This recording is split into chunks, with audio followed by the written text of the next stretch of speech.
자, 오늘은 우리 지난번에 의해서 우리 속죄제에 대해서 나눠 보려고 하는데요. 맞춤 은혜라는 제목으로 말씀 나누도록 하겠습니다. 우리 5가지 제사 중에 이제 4번째 제사라고 있습니다. 번제. 특징이 뭐예요? 여러분들이 한번 얘기해 보세요. 다 태워서 드린다. 자, 그다음에 2번째 소제. 특징이 뭐죠? 피가 없는 거. 그래서 곡식으로 드린다. 그다음에 3번째 화목제. 특징이 뭐예요? 그림을 보세요. 그림. 함께 식사를 한다. 그래서 하나님께서 주신 은혜에 감사해서 이건 특별히 이제 특징이에요. 화목제는 이 제사를 드리고 함께 이렇게 식사의 그런 교제를 합니다. 그다음에 속죄제는 우리의 그 죄를 속하기 위해서 하나님 앞에 드리는 제사인데, 지난 시간에 속죄제에 대한 이야기를 하면서 제사장, 그다음에 이스라엘 회중, 그리고 족장들, 지도자들, 그리고 일반 평민들, 그리고 오늘 본문에서 만나게 될 가난한 자들, 가난한 중에서도 극빈자들, 이 모두가 포함되어 있다는 것은 누구도 죄에서 예외가 될 수 없다. 다, 그러니까 모든 사람들은 다른 건 몰라도 이 속죄, 하나님 앞에 이 죄사함을 받는 과정이 반드시 있어야 함을 지난주에 나눴었고요. 이제 속건제는 허물에 대한 문제, 누구에게 사람들에게 어떤 피해를 입혔거나 혹은 어떤 성물이나 그런 것들에 대해서 피해를 입혔을 때 하나님 앞에 드리는 제사가 바로 그 속건제입니다. 오늘은 2번째 시간으로 오늘 본문의 말씀처럼 맞춤 은혜라는 제목을 가지고 한번 말씀을 이어가 보도록 하겠습니다. 여러분들은 죄를 어떻게 다스리고 계세요? 우리 오늘 또 권사님 기도할 때 죄에 대한 이야기를 하셨고, 우리 매주일마다 장로님들 대표 기도하실 때마다 죄에 대한 고백을 하세요. 우리의 죄를 용서해 주십시오라고 그렇게 이야기하죠. 가끔 우리가 신앙생활을 잘 하려고 이렇게 열심을 내어서 이렇게 하고 있을 때 우리 스스로 자괴감이 들 때가 있습니다. 하나님, 또 제가 죄를 지었습니다. 또 넘어졌습니다. 그럴 때가 있어요. 나는 그렇게 살고 싶지 않은데 어느 순간 깨달아지는 거예요. 또 죄를 지은 거예요. 똑같은 죄를 범하고 넘어지기도 합니다. 그러나 더 큰 문제는 거기에서 내가 죄를 지었구나, 그 다음에 내가 죄를 지었습니다라고 고백한 것보다 그 다음 순간이 중요한데요. 여러분들은 그 죄를 어떻게 다루고 있습니까? 어떻게든 덮고, 어떻게든 잊고, 또 어떻게든 무관심하고, 어떻게든 넘어가려고 혹시 그렇게 하고 있지는 않습니까? 하나님께서는 이 죄의 문제를 우리가 원하는 방식대로 풀기를 원하지 않고 하나님의 방식대로 이 죄의 문제를 풀기를 원하십니다. 우리가 여기에서 여러 가지 목사님들이 또 학자들이 여러 가지 이야기를 하는데, 왜 염소를 드리지, 왜 암양을 드리지, 여러 가지 이야기들을 사람들이 이렇게 할 수 있어요. 이렇게 제물에 대한. 근데 성경은 정확하게는 우리가 그렇게 유추할 뿐이지 하나님은 거기에 대한 명확한 얘기를 하지 않으세요. 그러면서 하나님의 방식을 얘기해서 너희들 속죄의 제사를 드릴 때는 이렇게 해야 된다. 즉 하나님은 우리에게 하나님의 방식대로 죄를 다스리기를 원하신다는 것이죠. 오늘 본문인 레위기 5장 1절에서 13절은 우리는 이 말씀을 통해서 죄와 마주할 때 어떻게 우리가 반응해야 될 것인가, 죄를 마주했을 때 그러면 어떻게 반응해야 될 것인가, 하나님 제가 죄를 지었습니다, 또 죄를 지었네요 라고 그냥 그렇게 뭉뚱그려서 반응할 것이냐, 아니면 다르게 반응할 것이냐에 대한 문제와, 2번째로 하나님께서 죄인을 대하시는 방법, 죄인들을 어떻게 대하시는지 아주 세밀한 은혜들을 이 본문의 말씀에서 만나볼 수가 있습니다. 그래서 말씀의 제목들을 제가 어떻게 붙였냐면 맞춤 은혜라고 그랬어요. 모든 사람들에게 하나님이 다 이 죄를 회개하고 나올 때 어느 누구든지 다 죄를 용서받을 수 있도록 하나님께서 마치 우리에게 옷이 딱 맞을 때 그 사람에게 멋지게 보이는 것처럼 하나님 각자에게 맞춤의 은혜를 준비해 주셨다는 것입니다. 자, 그러면 이제 본문으로 한번 들어가 보겠습니다. 죄는 첫 번째로 막연한 개념이 아니라 죄는 구체적인 거예요. 우리가 보통 하나님 제가 죄를 지었습니다라고 거기서 끝나거든요. 하나님 제가 잘못했습니다라고 끝나는데, 이 죄는 구체적으로 해야 된다는 것입니다. 자, 그렇다면 여러분 정확하게 제가 죄인입니다, 죄를 지었습니다 그럴 때 어떤 죄 때문에 여러분 죄인이라고 하시죠? 우리 장로님들, 우리 권사님들, 안수 집사님들, 집사님들 이렇게 대표 기도할 때 하나님 저희가 한 주간에도 죄를 지었습니다라고 할 때 어떤 죄 때문에 우리가 죄인이라고 하고 죄를 지었다고 합니까? 우리는 때로 이 막연한 고백 속에다가 뭉뚱그려서 이 죄 속에서 살짝 숨어버릴 때가 있습니다. 무슨 얘기냐면 죄를 지었습니다 그 한마디로서 그 모든 걸 다 끝낸다는 것이죠. 정작 그 죄가 무엇인지, 그리고 구체적으로 어떠한 그런 이 죄의 항목인지 그렇게 이야기하지 않고 우리의 삶을 흔드는 것이 어떤 죄인지 잘 모르고 지나갈 때가 있다는 것입니다. 그래서 오늘 본문의 말씀이 우리들에게 중요한 이유는 우리가 그냥 죄라고 뭉뚱그렸던 그것을 마치 현미경으로 들여다보듯이 하나님께서 몇 가지 중요한 것들을 이 현미경으로 보여주시는데요, 이 죄를 추상적으로가 아니라 구체적으로 하나님께서 이렇게 보기를 원하신다는 것입니다. 자, 그렇다면 몇 가지 중요한 우리 일상에서 지을 수 있는 죄들을 한번 소개할까 합니다. 오늘 본문의 말씀에서 이야기하는 일상 속에서 우리가 지을 수 있는 죄, 이런 것도 죄래요. 첫 번째로 침묵의 죄예요. 침묵의 죄. 1절 말씀입니다. 만일 누구든지 저주하는 소리를 듣고서도 증인이 되어 그가 본 것이나 알고 있는 것을 알리지 아니하면 그는 자기의 죄를 져야 할 것이요 허물이 그에게로 돌아갈 것이니라. 누가 어떤 사람이 저주하는 소리를 이렇게 했는데 나중에 증인이 되어서 그것을 증언을 해야 되는데 그것을 보고 알고 있는데도 알리지 아니하고 그냥 조용히 입을 닫아버린 거, 그것을 하나님은 그는 자기의 죄를 져야 할 것이고 그 허물은 그에게로 돌아가야 할 것이다 라고 그렇게 이야기합니다. 쉽게 말하면 내가 알고 있으면서도 말하지 않는 것이 죄다라는 것이죠. 예를 들자면 직장에서 부당한 일들이 벌어졌을 때, 혹은 가족이나 우리 친구가 잘못된 길로 갔을 때 외면한다거나, 또 세상에서 우리 거짓 진실들을 덮으려고 하는 그런 일들이 종종 있잖아요. 근데 그럴 때마다 우리는 그런 생각을 하죠. 괜히 끼어들었다가 나만 크게 다쳐.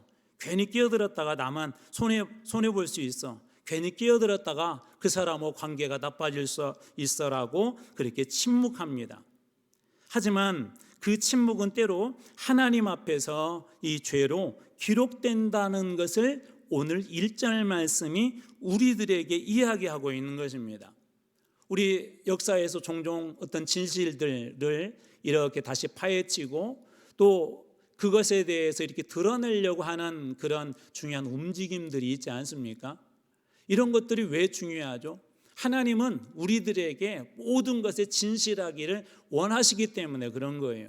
그래서 하나님은 때때로 이 거짓된 것에 대해서 침묵할 때 그것도 죄다라고 그렇게 이야기하십니다. 두 번째로 부주의의 죄인데요, 2절과 3절인데 2절 말씀만 읽겠습니다. 만일 누구든지 부정한 것을, 곧 부정한 들짐승의 사체나 부정한 가중의 사체나 부정한 곤충의 사체를 만졌으면, 사체는 죽은 것을 이야기하는데 들짐승, 가축, 곤충의 죽은 것을 만졌으면 부지중, 알지 못하고 이렇게 만졌다 할지라도 그 몸이 더러워져서 허물, 죄가 있을 것이다 라고 그렇게 이야기합니다. 부지중, 그러니까 이 알고 만진 것이 아니라 자기도 모르게 그 만진 거예요. 그런데 오늘날에는 뭐 이러한 일들은 뭐 우리들에게 적용되어지는 않죠. 물론 우리가 부정한 동물을 만지거나 뭐 그렇게 해야 될 일들이 거의 없죠. 대신 오늘 우리들에게는 어떤 것들이 있을까요?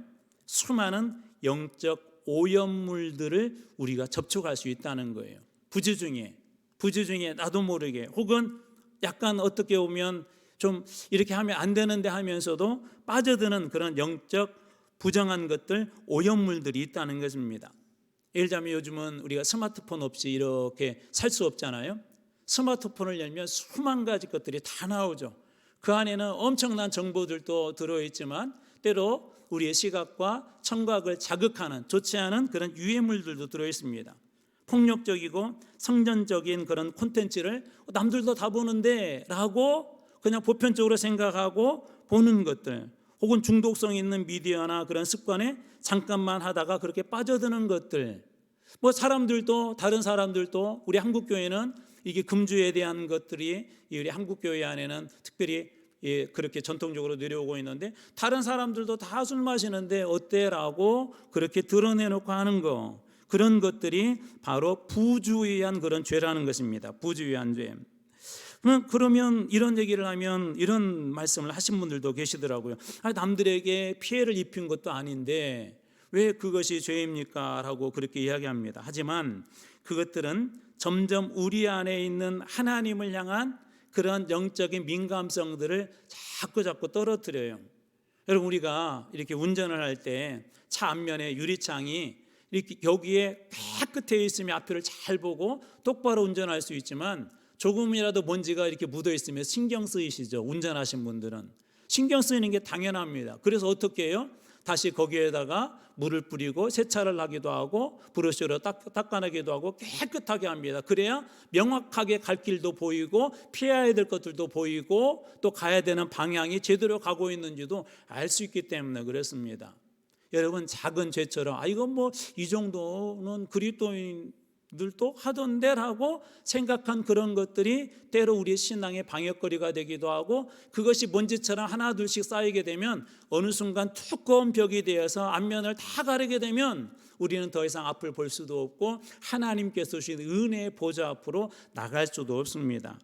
그렇기 때문에 이 죄가 아무것도 아니다라고 그렇게 해서는 안 된다는 것입니다. 아주 작은 것, 별 볼 일 없는 것, 뭐 이 정도는 괜찮겠지, 뭐 그리스도인들 다른 사람들도 보는데 내가 이렇게 보다가 그냥 우연히 등장했는데 좀 봐도 되지, 하나님은 그런 것도 용납하지 않는다는 것입니다.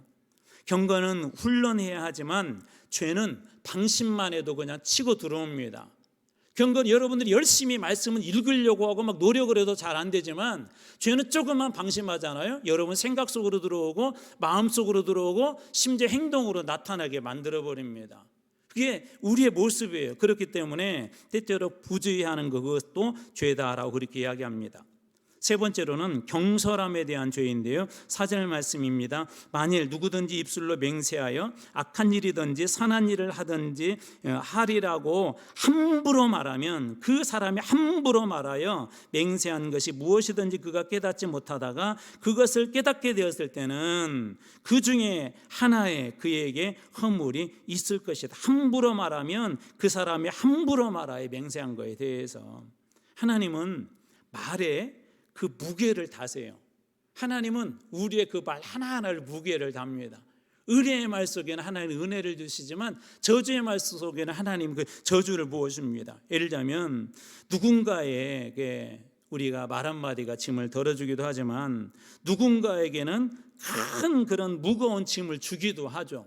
어떤 사람에게는 그것이 가시처럼 들어와서 심장을 찌르는 듯이 아프기도 하지만 어떤 사람들은 심장에 박힌 그런 가시를 뽑아낸 것 같은 그런 말을 하는 분들이 있습니다. 우리는 때때로 그런 때가 많이 있죠. 친한 친구하고 이렇게 지내다가 어느 날 분위기도 좋고 그러는데 친한 친구가 그런 거예요. 나 그때 나 너무 힘들었다. 무슨 일인데 그때 어디 카페에서 커피숍에서 너하고 나 이런 얘기 했었잖아. 근데 네가 그때 그런 말을 했어. 그런데 정작 본인은 기억이 안 나는 거예요. 그런데 이 당한 사람은 그것이 계속 그 마음속에 있어서 가시처럼 있었던 것이죠. 우리는 말하고 잊어버리지만 상대는 듣고 기억합니다. 무엇보다도 하나님께서 듣는다는 것입니다. 하나님은 이 말에 대한 책임을 그런 묻는 분이세요.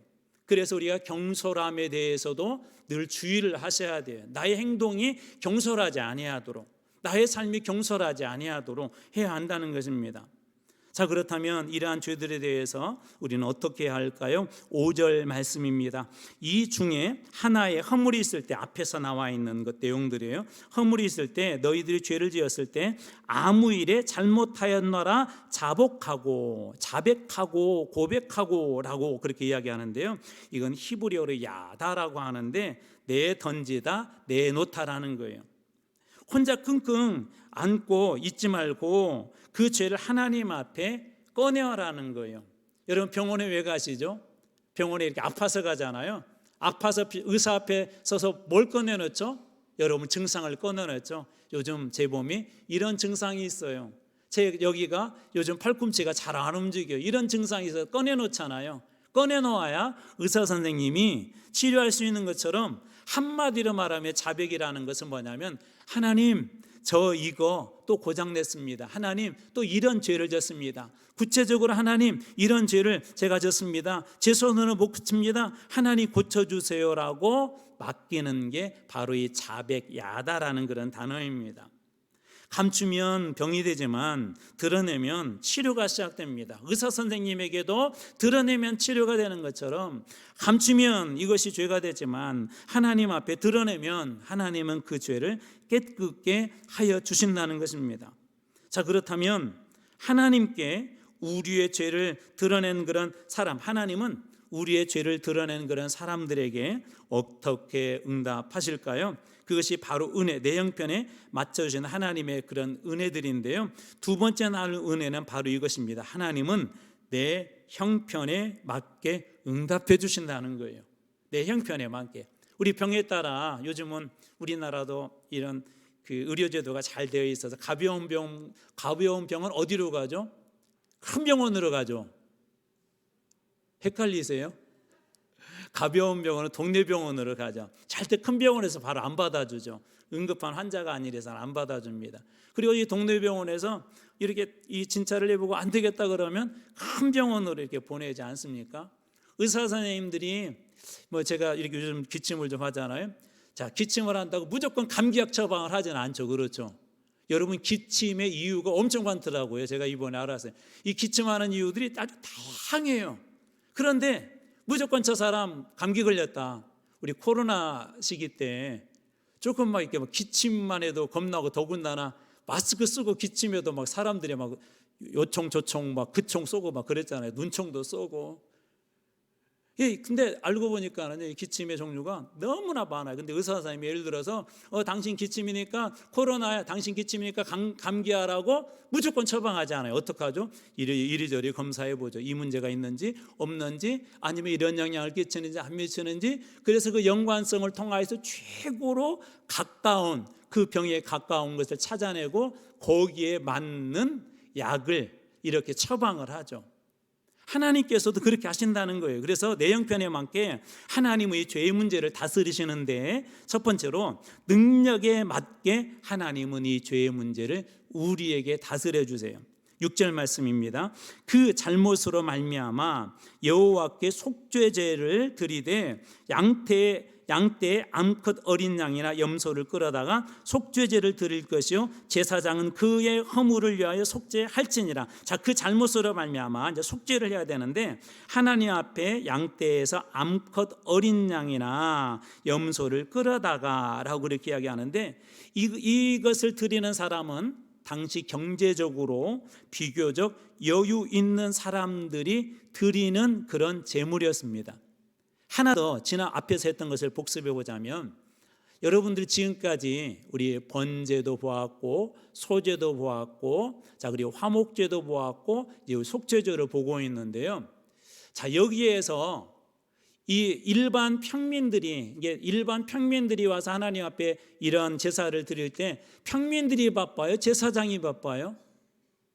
누가 더 힘든 것 같아요? 누가 더 많이 헌신하는 것 같아요? 여러분 지금 시킬까 봐 대답을 안 하시는 거죠. 자, 누가 안수한다고 그랬어요? 소를 예를 들어 볼게요. 자, 누가 안수해요? 소에게? 그렇죠. 죄인이 안수하죠. 죄인이 안수해요. 자, 그 다음에 누가 소를 잡아요? 예, 그 사람이 잡는 거예요.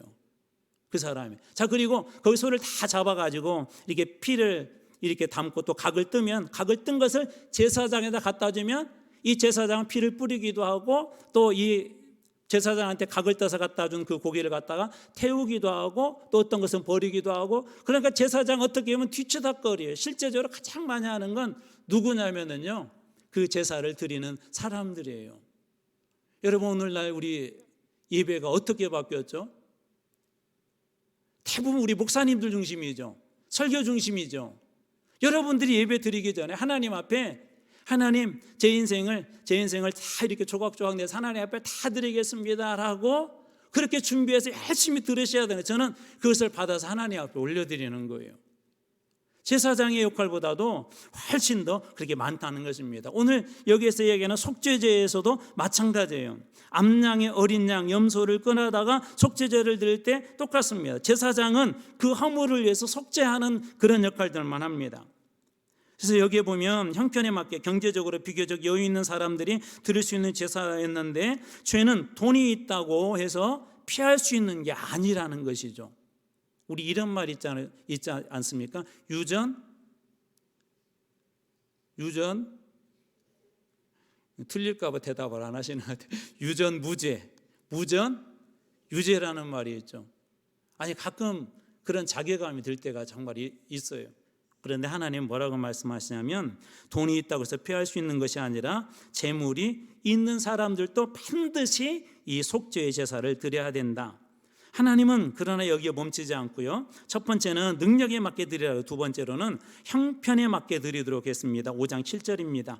만일 그의 힘이 어린 양을 바치는 데 미치지 못하면, 자, 어린 양이 어려운 집들이 있겠죠. 가난한 집 같은 경우에, 자, 그런 집은 그가 지은 죄를 속죄하기 위하여 산비둘기 2마리나 집비둘기 새끼 2마리를 여호와께로 가져가되, 하나는 속죄 제물로 삼고 하나는 번제물을 삼아, 쉽게 해서 작은 새 2마리, 산비둘기나 집비둘기 2마리를 하나님 앞에 드리도록 한 것입니다. 앞에는 좀 부자인사, 경제적으로 여유 있는 사람들이 드리는 제물이었다면, 여기에는 서민들, 중산층의 형편에 맞춘 그런 제사였던 것이죠.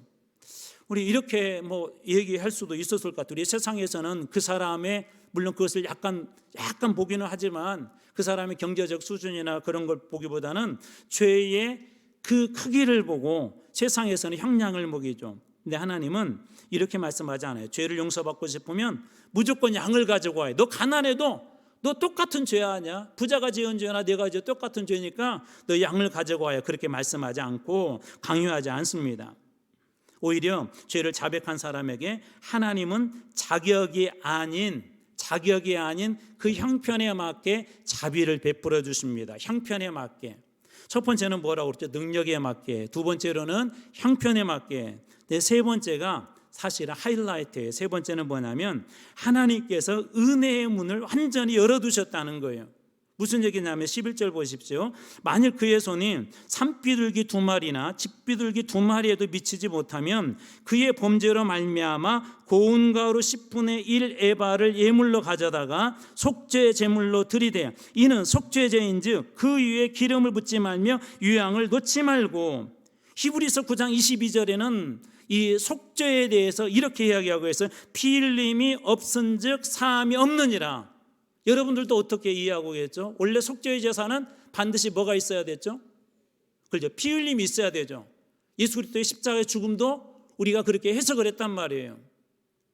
그런데 오늘 본문의 말씀은 하나님 앞에 드리는 분명한 속죄의 제물인데, 산비둘기 2마리, 집비둘기 2마리도 드릴 수 없는 형편. 그러니까 이 사람들은 어떤 사람일까요? 극빈자들이겠죠. 정말 아주 살기 어려운 사람들. 그런 사람들은 자기들이 먹는 그런 양식, 고운 가루 10분의 1 에바를 하나님 앞에 예물로, 속죄의 제물로 드리도록 합니다. 이 구절에서 하나님이 원칙을 깨뜨리고 계시는 거예요. 피 흘림이 없은즉 사함이 없다. 피 흘림이 있어야만이 반드시 죄가 용서를 받는데, 왜 하나님께서는 이 사람들에게는 그것을 요구하지 않고 왜 고운 가루를 요구하셨을까요? 앞에서 얘기했던 것처럼 죄 사하려면 이만큼 가지고 와야 돼, 양 가지고 와야 돼, 염소 가지고 와야 돼. 그거 안 되면 최소한 산비둘기나 집비둘기 가지고 와야 돼라고 하나님이 그렇게 하지 않고 이 사람들에게 이 피 흘림이 아닌 이 고운 가루로 드리는 걸 허용하셨을까요? 원칙을 왜 깨뜨리셨을까요? 하나님은 형식보다는 그 중심, 온 힘을 다해서 드린 그 중심을 본 거예요. 경제 형편에 맞게, 그 삶의 상황에 맞게 하나님 앞에 최선을 다해서 자기의 그 속죄의 제사를 드리도록 한 것이죠. 그래서 이 가루 한 줌은 가난한 자가 가진 때로는 전부일 수도 있고요, 그 마음을 하나님은 흠없는 양이나 비둘기처럼 하나님은 이 속죄의 제물을 받아주십니다. 여기에 하나님의 은혜가 있어요. 여기에 하나님의 은혜가.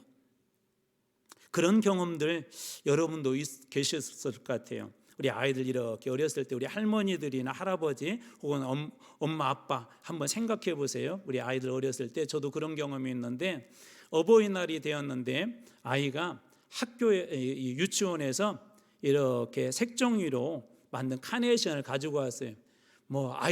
유치원 다니는 아이들이 얼마나 예쁘게 만들었겠어요? 글씨를 또 얼마나 이렇게 잘 썼겠어요? 글씨도 쓰지도 못하는 거 선생님이 써준 거 보고 거의 이렇게 그려왔는데, 그때 막 그런 거 주니까 여러분 막 짜증나고 막 싫고 그러셨죠? 안 그렇죠? 그렇죠. 맞아요. 안 그랬어요. 그 별 볼 일 없고 글씨도 삐뚤삐뚤하고 제대로 되어 있지도 않고 잘 만들지도 않았는데 감동이 되잖아. 왜 그렇죠? 그 아이의 마음과 그 아이의 정성을 보고 그러는 것 아닙니까? 그래서 미국 작가 필립 얀시는 놀라운 하나님의 은혜에서 이런 얘기를 해요. 은혜란 우리가 자격이 있어서가 아니라 자격이 전혀 없음에도 불구하고 주어지는 하나님의 선물이다. 은혜란 우리가 자격이 있어서가 아니라 자격이 없음에도 불구하고 주어지는 하나님의 무엇이라고요? 선물이라는 거예요. 그래서 제가 오늘 말씀의 제목을 맞춤 은혜라고 하는, 누구든지 주님 앞에 나와서 주님 앞에 그 속죄하기를 원하는 사람은 죄를 자백하면 누구든지 다 용서받을 수 있는 길을 예수님께서 미리 열어주신 거예요. 그리고 이 하이라이트가 어디에 있냐면, 이 히든 카드가 어디에 있냐, 바로 예수님의 그 십자가에 있었습니다. 이 갑자기 생긴 것이 아니라 사실은 그 십자가에 초점을 맞추고 미리 예배해 두신 거예요. 하나님의 은혜는 누구도 예외 없다. 그 사람이 비록 아무리 악한 죄인이라 할지라도, 그가 하나님 앞에 제대로 예물을 드린다 못한다 할지라도 자기가 가지고 있는 입술의 고백 하나만 가지고도 주님께서 그 고백을 통해서도 그의 죄를 사하고 그를 용서하시겠다는 거예요. 믿음으로 드러낸 회개의 마음에 예수님이 그 속죄를 적용해 주신 것이죠. 미리 적용해 주신 거예요. 우리 신용카드 이렇게 결제할 때 여러분 수중에 이게 직접 현금, 돈다발이 있지는 않지만 또 돈이 좀 아직 잔고에 부족해도 나중에 이렇게 인출이 되니까 신용카드 결제할 때 미래를 우리가 이미 그 미래의 정산을 믿고 이렇게 거래하는 것 아닙니까?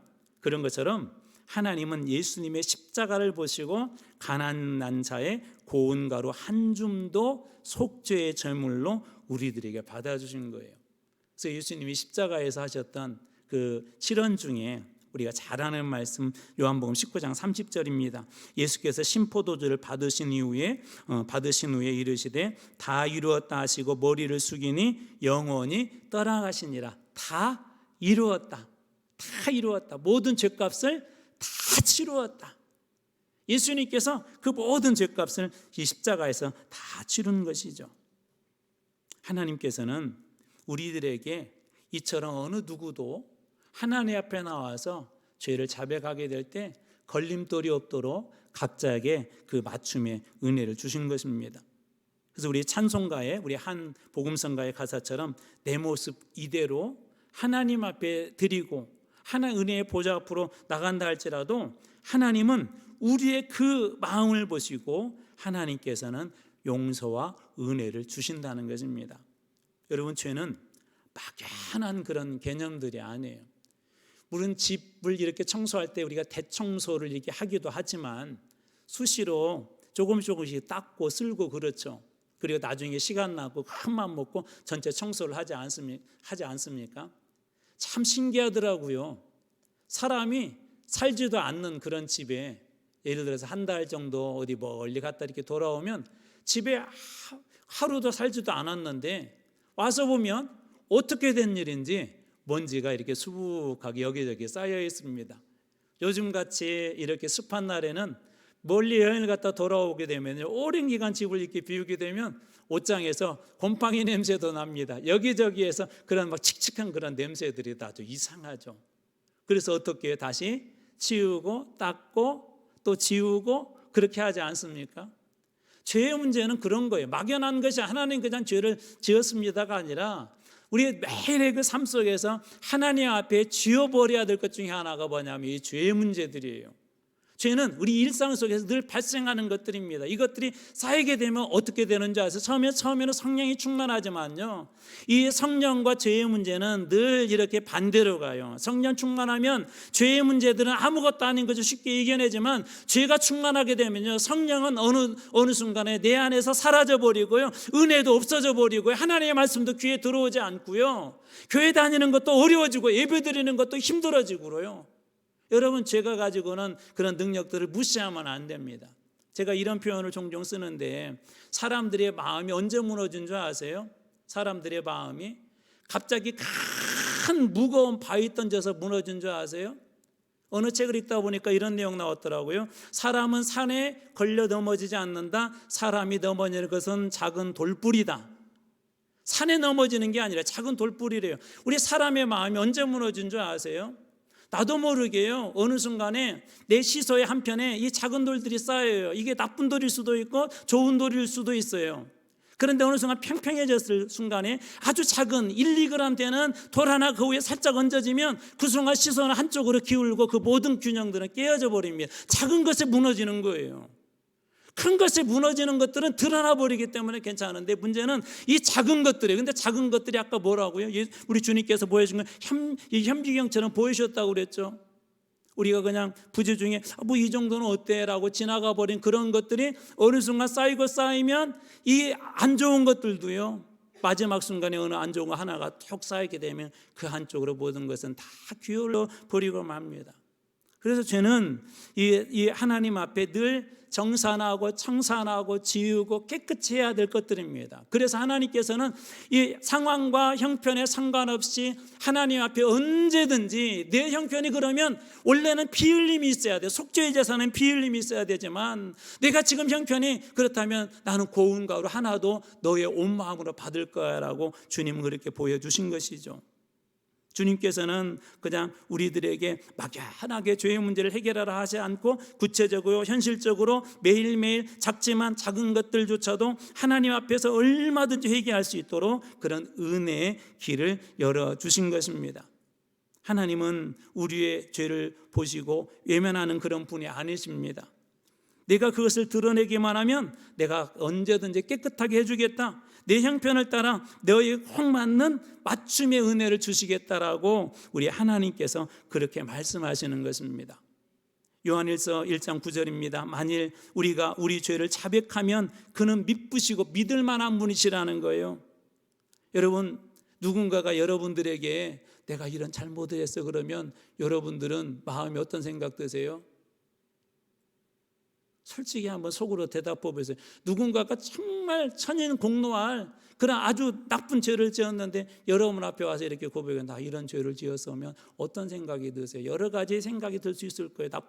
저놈 나쁜 놈이네, 그런 생각이 들 수도 있고, 그 생각을 나만 알고 있는데 사람들 모임에 가면 자꾸 막 이야기하고 싶을 것이고, 근데 하나님은 그렇지 않다는 거예요.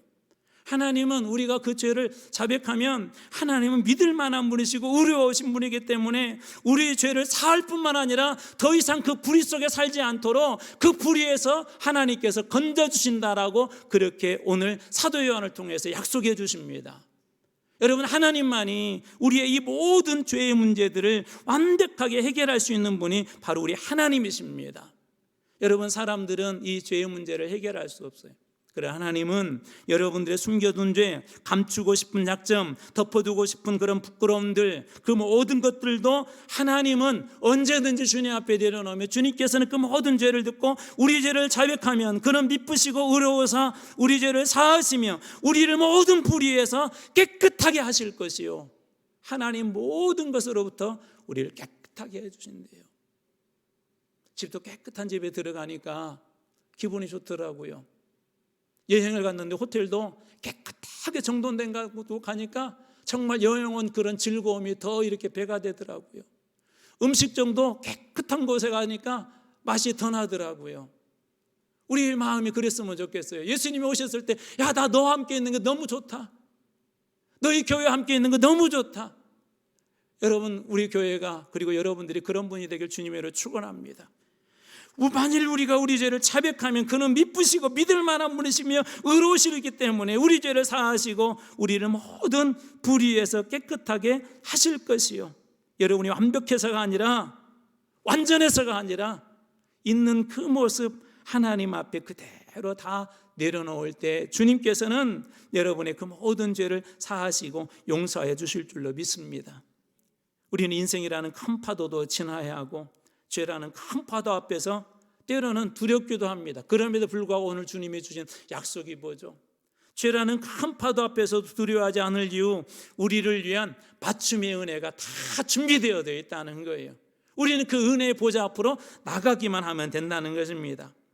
사랑하는 성도 여러분, 우리는 부족하지만 이 모습 그대로 그 하나님의 은혜의 보좌 앞으로 나가기를 원합니다. 그리고 그 보좌 앞에 나가서 여러분들이 하나님 앞에 자복하고 회개할 때 하나님께서 베풀으시는 풍성한 은혜를 여러분들이 다 경험하길 주님의 이름으로 축원합니다.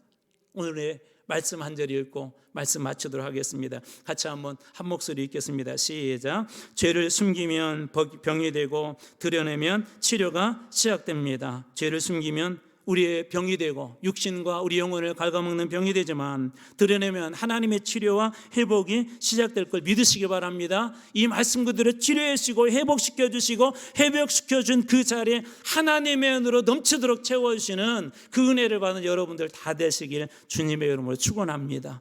기도하겠습니다.